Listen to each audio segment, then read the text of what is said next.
We welcome them with respect and love. No matter where we are on the planet, whether in India or whether in Dubai, we always encourage each other and ourselves not to forget the traditions, cultures, and values that make us Indian. On August 15th, 1947, colonial India came to an end and a new India started. Many people were a part of this sacrifice, and many people died for our freedom. Our freedom was achieved in a very different and special way. It was achieved through non-violence.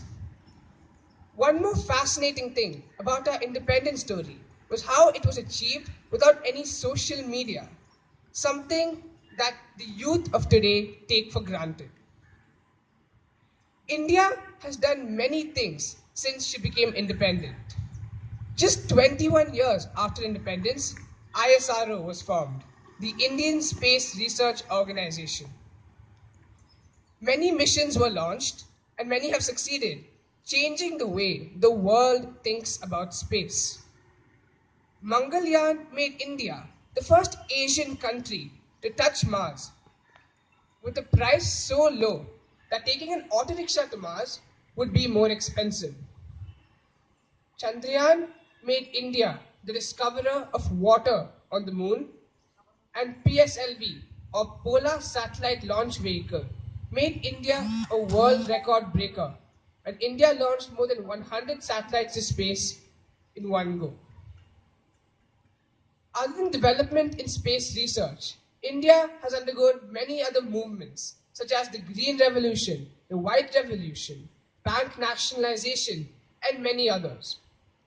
We've also witnessed development in IT, economy, and industry. But one of the best things is how we have developed as a nation. Let me tell you what I mean by that. The literacy rate in 1950 was only 17%. Today, due to improvements in education and various other fields, literacy has climbed up to way over 74%. Life expectancy in 1951 was only 32 years. Today, it's more than double that. It's 67 years. Perhaps one of the most fascinating things is how poverty in India has changed. Right after independence, more than half of India was poor. 65% of India was under poverty. Today, due to improvements in various facilities and institutions, poverty in India has greatly reduced. And there are many indicators of this reducing poverty and increasing wealth of India. When I came to India, I was greeted into Cochin's brand new terminal, which is the first indicator. When I was on my way back home, I saw the Cochin metro, another great indicator of India's rapid progress towards development. So that was the past 70 years. What is India going to do in the future? What is going to happen in the next 70 years? One thing is going to happen for sure. See, there was a problem once upon a time. Many Indians went to different countries looking for job opportunities and better salaries. Now, as working conditions become better in India, people will start coming back. That was a problem because many smart minds left the country in pursuit of better jobs. Let me give you an example.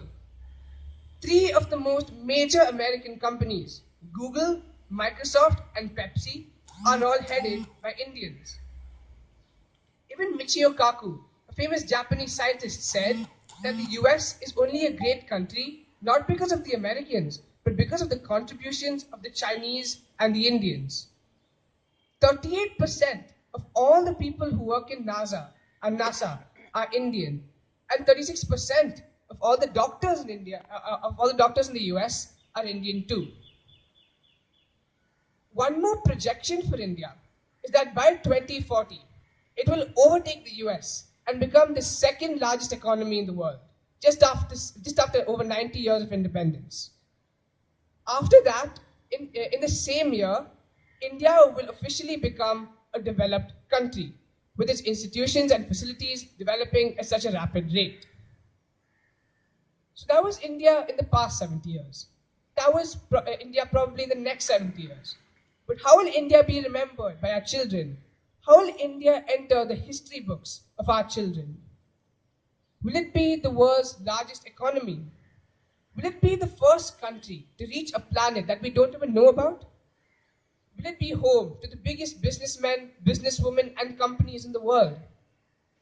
We don't know all those answers yet. But we know one answer. Who is going to make India proud? I can confidently say that the youth of India has the potential to make India proud and has the potential to transform India from a good country to a great country. Now I am proud because wherever I am, whether in India for vacations or in Dubai for studies, I can always be proud to be Indian. Jai Hind.